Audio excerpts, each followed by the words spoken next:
Bonjour fidèles amis et téléspectateurs, chers abonnés sur nos différents sites internet, magazine Xavier Nabisso. C'est un grand plaisir pour moi de me retrouver encore aujourd'hui devant vous. Aujourd'hui avec un nouveau chapitre, un nouveau sujet. Et puis nous avons une personne qui passera de bons moments ensemble avec moi aujourd'hui. Et sans pour autant avoir l'idée de monopoliser la parole, je vais vouloir donner la parole à la personne qui est avec moi de se présenter dans quelques mots. Et puis nous allons commencer avec notre sujet aujourd'hui. Je t'aime, bonjour. Bonjour. Qui es-tu? Je suis Carmen actuellement, je suis auparavant au CR, Cheptel Carmen, aujourd'hui Cheptel Xavier. Quand est-ce que vous avez commencé Xavier? En tout cas, ce sont des histoires quand je les raconte. Je suis devenu Xavier en 2015, lors de la date officielle de l'installation de notre groupe Xavier. Et 8 février 2015. Et j'ai ainsi commencé avec le grade de cheptaine de section des arts. Cheptel de section des ardents. Qu'est-ce que vous avez pu réaliser lorsque vous étiez cheptel de section des ardents? Bon, étant cheptaine de section, j'ai réalisé des camps, je me souviens, des journées, des récollections. Voilà, je peux dire. Ok. Votre parcours en tant que Xavier, qu'est-ce que nous pouvons retenir du parcours de Cheptel Carmen? Cheptaine Carmen, qui a commencé à débuter dans cheptaine de section des ardents et ensuite devenu cheptaine du groupe en 2018. Et en 2020, je suis devenue cheptaine assistante de canal, AR comme on l'appelle bien, comme on aime ainsi le dire. Et en 2022, je suis devenu cheptaine de canal, donc on a de Saint-Augustin aujourd'hui. Voilà ce que je peux dire. Ok. Restons d'abord, votre premier grade, ça a été, vous étiez cheptel de section. Quand je vous ai posé la question, vous m'avez dit ce que vous aviez réalisé. Après cheptel de section, vous étiez devenu directement cheptel du groupe. Qu'aviez-vous réalisé comme cheptel du groupe? En tout cas, étant cheptaine du groupe, c'était notre délice. J'ai réalisé un grand nombre d'activités. C'était tellement débordant pour chaque président. J'ai réalisé des journées de la femme, si je peux ainsi l'appeler.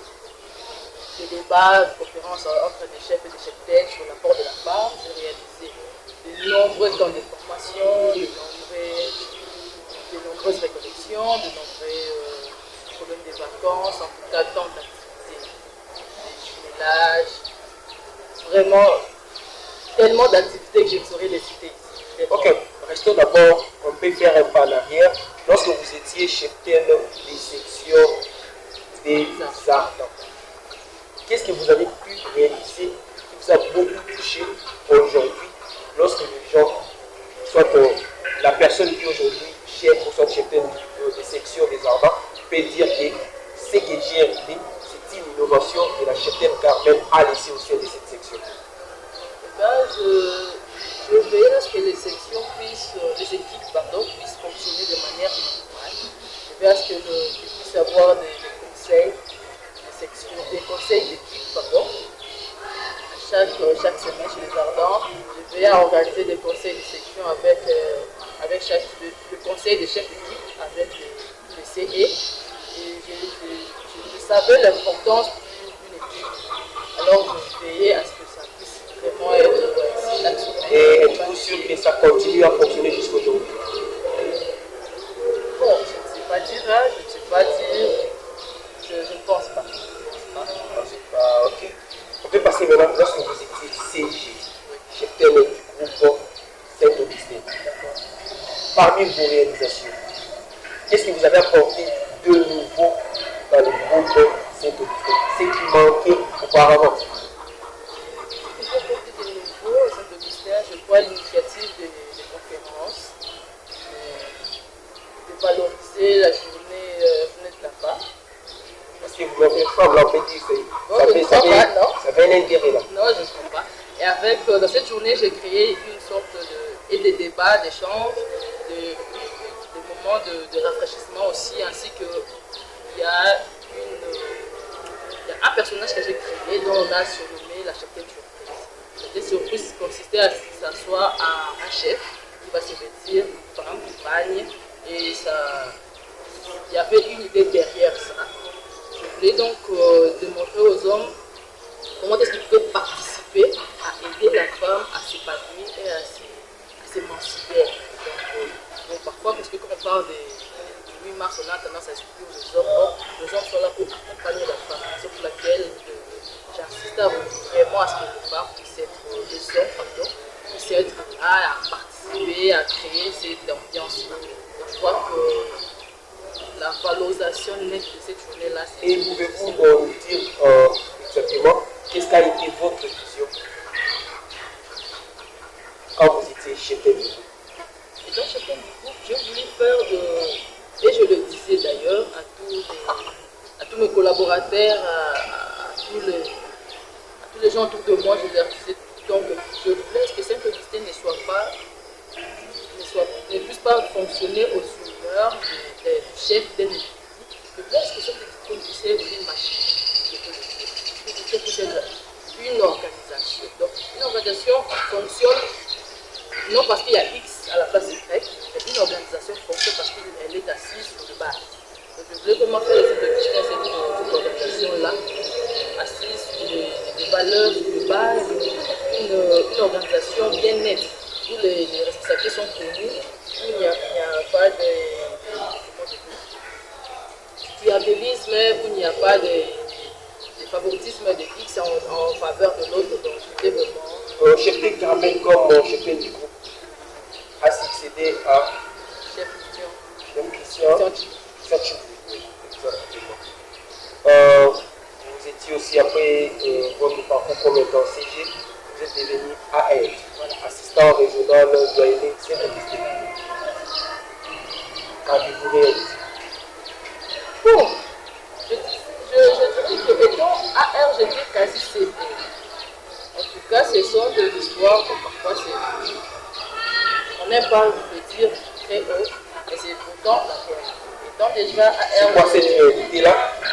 C'est que, étant déjà AR, j'ai assuré les fonctions de CR. Donc, j'ai assuré. Et qui était le CR? Le CR, c'était le chef de Et donc, étant déjà AR, j'ai assuré vraiment le bon fonctionnement du doyenné. Du côté activité, du côté celle qui organise les activités, du côté de me charger, et du côté administratif, et du côté aboutissement. Alors, qu'est-ce que le CR faisait lorsque vous aviez ces responsabilités-là entre vos mains? Parce qu'en tant qu'assistant, vous avez juste l'obligation de remplacer les chefs en cas d'absence. Oui. Alors, les chefs étaient là. Mais, qui vous avez donné au sorte sur base de quoi vous êtes focalisé à organiser des activités? Bon, étant donné que mon CR, c'était un homme très occupé, un homme vraiment pris par son travail. Il est journaliste, je crois que vous savez comment ça marche, ces métiers-là. Alors, je pense qu'il n'avait pas le temps, mais son travail ne lui permettait pas d'être très actif au sein du pouvoir. Donc, on a collaboré assez pour que je puisse, comment je pourrais dire, remplacer. C'était mon rôle également étant assistant. Quand le chef est empêché, c'est à l'assistant de. Et c'est en quelle année où vous étiez CR? AR, pardon. AR, c'est en 2020. 2020. C'était en décembre. Décembre 2020, et vous êtes devenu CR en quelle année? 2022. Mais je sais que le mandat est de 3 ans. Alors, pourquoi devenir encore CR au cours de même mandat? Dans un mandat, vous êtes AR, vous êtes directement CR. Devenez directement CR, pardon.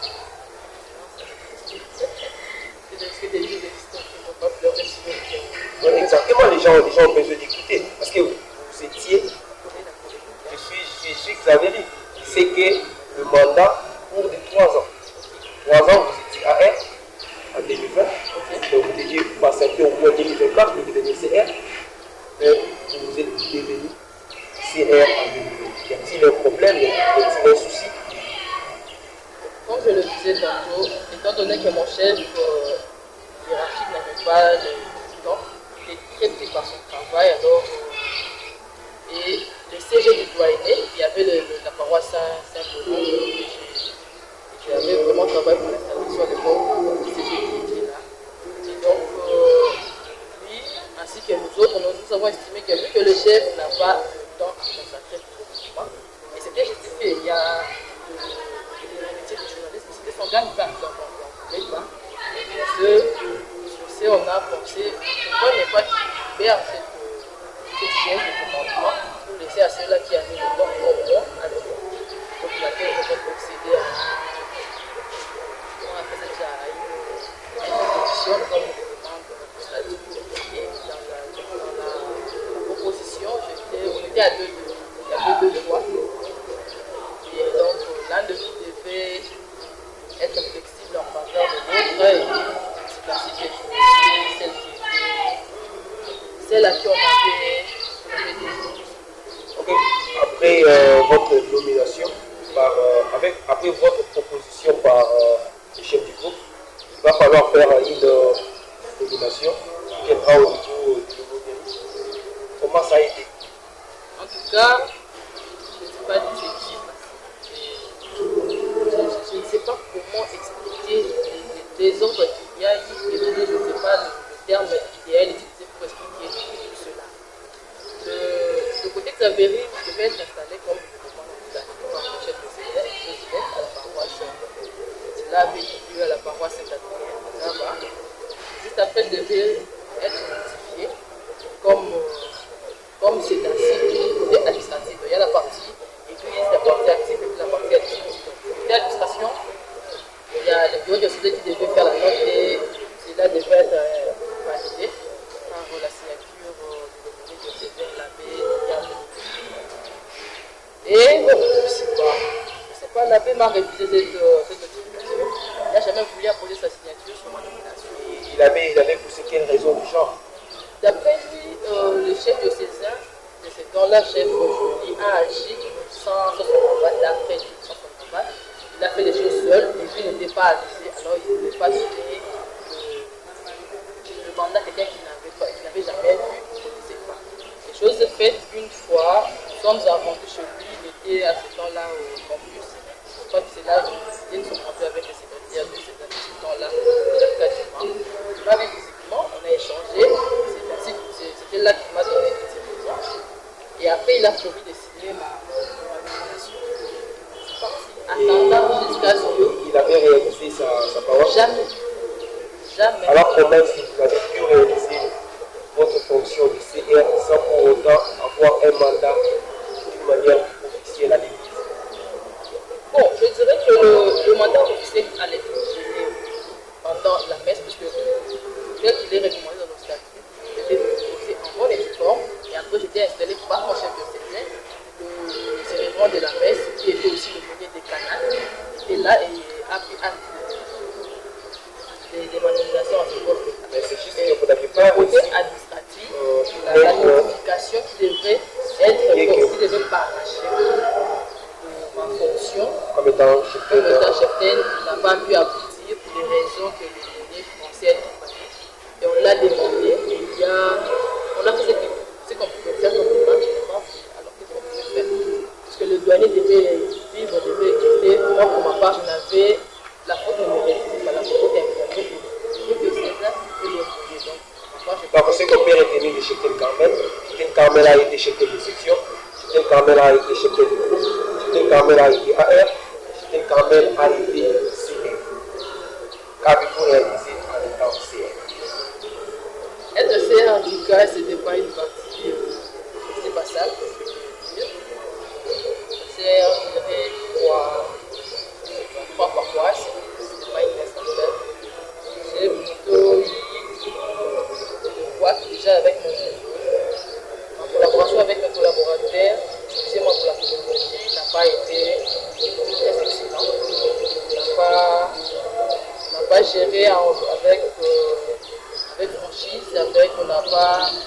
n'a pas été une vraie équipe.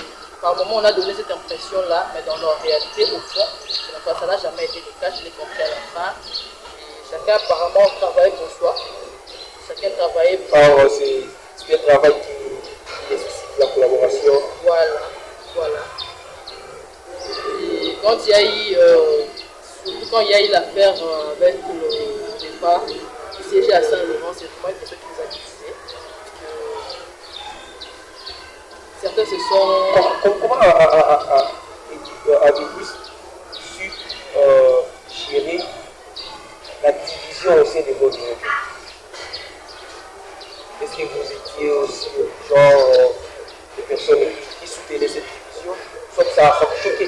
Parce qu'autour de cette division, on trouve des noms qui se répètent trop. Cheptel Carmel. La division, actuellement, pendant que moi j'ai vécu. Quand vous étiez super pro, il y a eu un gala au niveau des éléments où on parlait que vous n'avez pas voulu installer certains chefs pour qu'ils puissent accueillir des bouillards. Sur cette histoire-là, je dirais qu'il y a à boire et à manger. Chacun fait des interprétations selon ses tendances. Puisque à Saint-Laurent, moi, j'ai constaté le départ du CG Saint-Laurent à Saint-Laurent. Or, ma venue était pour assister à l'installation, à sa remaniement. Arrivé sur place, je constate que le CG n'est plus. Et et c'est sur place que vous deviez installer un autre CG. Non. Et là, on me demande de faire le remaniement du club. On me demande de couper des canaux, comment je vais le dire, d'être là et de faire la cérémonie pour le remaniement d'un club. Or, parce que nous savons tous que le remaniement est fait par le chef. Alors, vous n'étiez pas informé au départ. J'ai été informé que la cérémonie allait avoir lieu vendredi et réalisée par le chef. Et à ma venue, je constate que le chef n'est pas. Et c'est là qu'on me demande. Et qui étaient les chefs? Le chef, c'était le chef, trois chefs juifs. Et après vos enquêtes, soit vos recherches, les chefs s'est retrouvé où exactement? D'après les informations qu'on me donnait sur place, il était question que le chef s'en est allé pour une mission de service. Non, pour les études, je crois. Il allait revenir dans 1 ou 2 mois. Alors pourquoi ne pas attendre le retour du chef? Et c'était vraiment nécessaire de faire les remaniements à l'absence du chef? C'était d'ailleurs ma proposition. J'ai assez proposé. Puisque le chef s'en est allé pour quelques 2 mois simplement, je vais patienter et attendre le changement. Et c'était une proposition qui malheureusement n'était pas la bienvenue. Puisque avait déjà sa logique, avait déjà ses décisions et les choses devaient se faire ainsi. Et c'est là que nous sommes quittés vraiment à quelle poisson, c'est vraiment là qu'on n'a pas su se comprendre. Parce que le groupe a insisté à ce que le comité des canals réalise cette cérémonie. Quelle a été la finalité de votre carrière comme étant CR? Vous aviez fini votre mandat comme étant CR en toute beauté, soit il y a eu des obstacles comme on l'a toujours. La finalité de ce mandat, je dirais que la finalité de ce mandat, j'ai été choquée de la manière dont les choses sont faites et surtout que nous sommes mal prises. Quand j'ai constaté que le complot était déjà fait. Y a-t-il eu un complot? Oui, il y a eu un complot pour que le complot était que Carmel était absolument dégagé du douanier à la tête du douanier Saint-Augustin, puisqu'il y avait certains qui voulaient maîtriser ces douaniers, pour des raisons que j'ignore d'ailleurs. Alors, il y avait déjà une main noire derrière, étant donné que j'ai toujours eu un franc parler, j'ai toujours dit les choses clairement que je supporte et j'ai toujours dénoncé les mal. Devant les mal, je ne m'arrête pas, je ne me pas même seul, j'avance et je dis que X ne se conduit pas bien, il n'est pas à sa place. Et toutes ces histoires-là ont fait à ce qui s'est passé. Le cheptel des canals, comme tous les autres, un cas spécifique qu'on devait tirer à pied. Donc, la fin de mon mandat n'a pas vraiment été une belle expérience. Et donc, la vérité, j'ai passé des moments très joyeux, des moments fraternels, très beaux moments. J'ai vécu dans des activités, j'ai partagé des moments spéciaux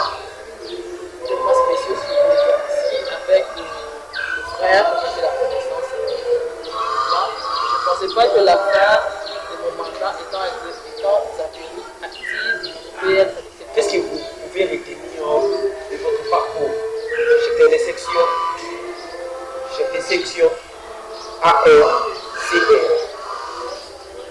Qu'est-ce que les gens peuvent retenir de Cheptel Carmel dans votre parcours?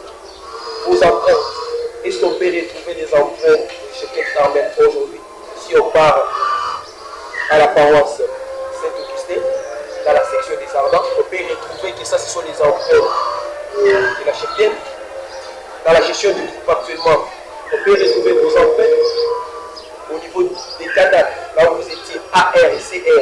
Est-ce qu'on peut retrouver vos empreintes? Déjà, pour commencer dans la section des enfants, dans le parti ministère, je le dis ouvertement à mes jeunes frères qui gèrent actuellement le groupe. Et aujourd'hui, j'ai l'opportunité de le dire à nos autres frères, dans tous les temps qu'ils faisaient, dans les carrières. Moi, Carmel Tchikoui, je ne me reconnais plus dans cette formation qui se donne pour les enfants. Dans cette pratique. Vous avez c'est fait à chaque ministère, vraiment, je n'arrive plus à l'identifier comme formateur. Tout ce qu'on a appris et on voit dans la pratique, ça se fait autrement, donc j'ai du mal à l'identifier et à le connaître. Et pendant le parcours, c'est un peu le premier pour moi. Je ne sais pas si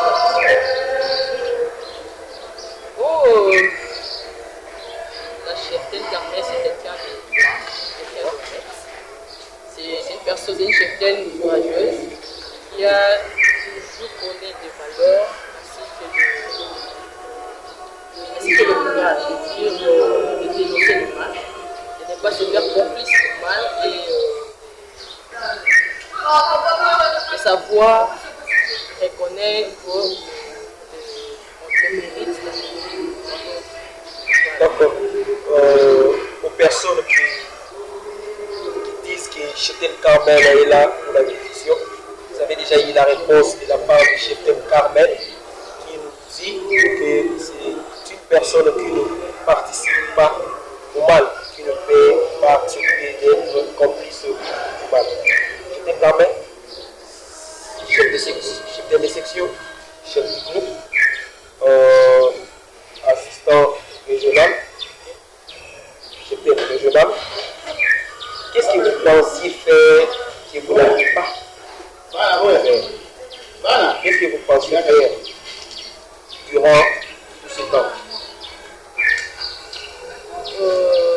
C'est Zapéry aujourd'hui a besoin de mettre tous ces équipes ensemble. Zapéry aujourd'hui a besoin de mettre toutes ces connaissances ensemble, tous nos chefs de mérite ensemble afin que nous puissions créer sur base de ça une base de valeurs, une base de formation, une base de tout ce qui est nous, de tout ce que cette classe de formateurs savent et connaissent ensemble afin d'aider notre mouvement. Chacun puisse mettre sa pierre, chacun puisse apporter sa connaissance, nous puissions ensemble Cheptel Carmel, votre bon souvenir pour celle. Bon, je dirais que mon bon souvenir est dans des activités de César, des activités de Comme quelle activité? Bien le camp de Jocon. Des formations Jocon? C'était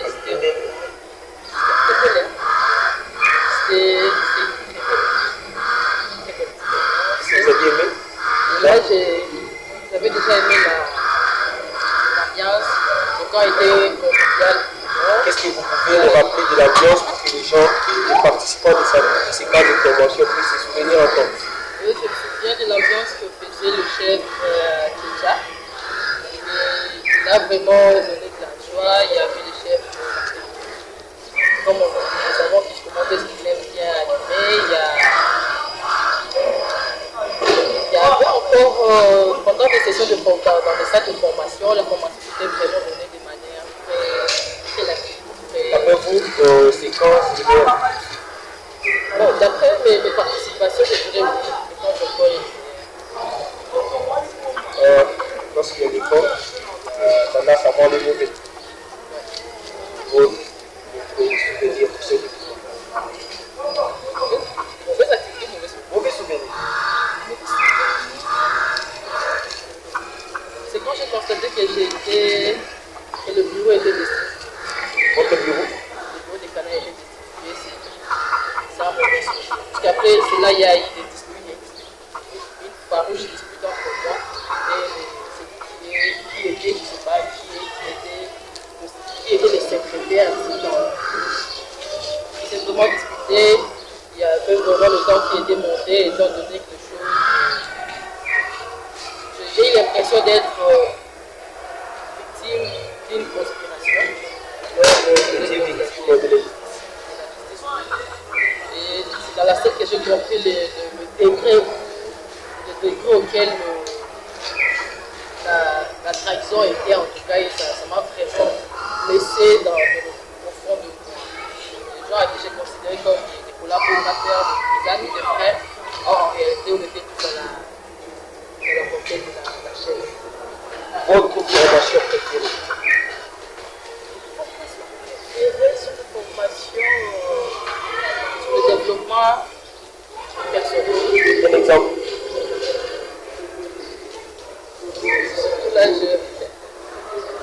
dirais que ça peut être des gestes de formation. Exactement. Votre chant préféré? Pour ceux qui moi, bien sûr, nous sommes dans le mouvement de l'Amérique, il y a des cantiques. Alors, votre chant préféré? Là, lorsqu'on entend, on sent, je prends mon partenaire dans la main.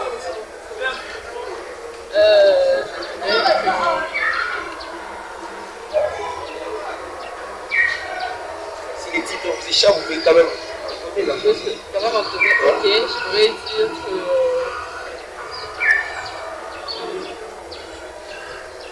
quand on dit, ceux qui disent c'est vraiment des chansons. Là, c'est la chanson préférée. Qui, d'après vous, est le meilleur chef? Parmi tous les chefs que vous avez rencontrés sur le site, qui, d'après vous, est le meilleur? À l'exception de votre personne.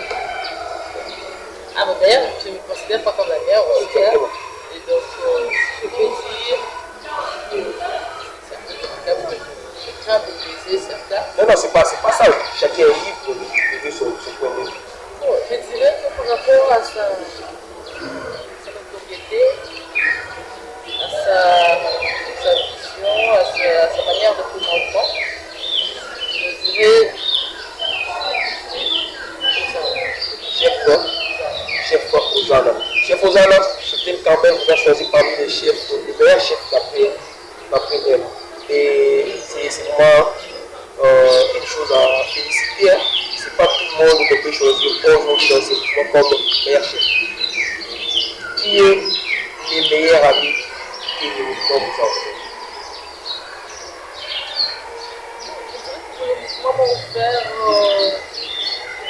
La meilleure connaissance que ce mouvement vous a offert. J'en ai un petit nombre de citer. Et c'est vraiment faire de mettre connaissance avec des personnes comme Léonore Poisseau. Là, vraiment, moi-même, je les appelle des gars de la profession. Donc, avant de manière de passer par tous ces gens, il y a un Poisseau, il y a Moutini, il y a Matassi, il y a Epei, il y a des chefs Bandi.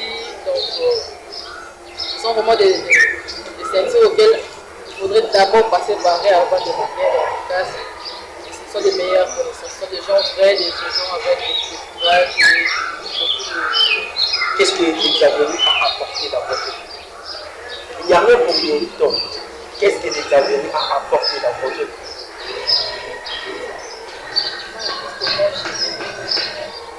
Plus pour moi, Votre frère reconnu? je vrai que l'exavérie m'a appris comment gérer les gens. On pourrait dire que c'est comme le ressource humaine que j'ai appris de c'est comment gérer, comment organiser. J'ai appris le ressources humaines et le... On va pas au ciel, on faut pas regarder là-haut, faut vivre à fond,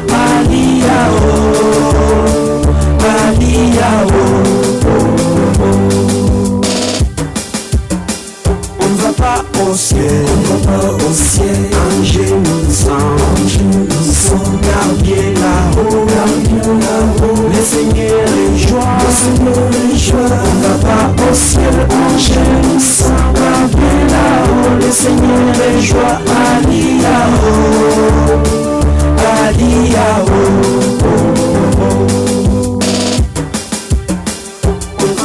au ciel, assois tout seul, regarde bien là-haut, il y a des compagnons, on va pas au ciel.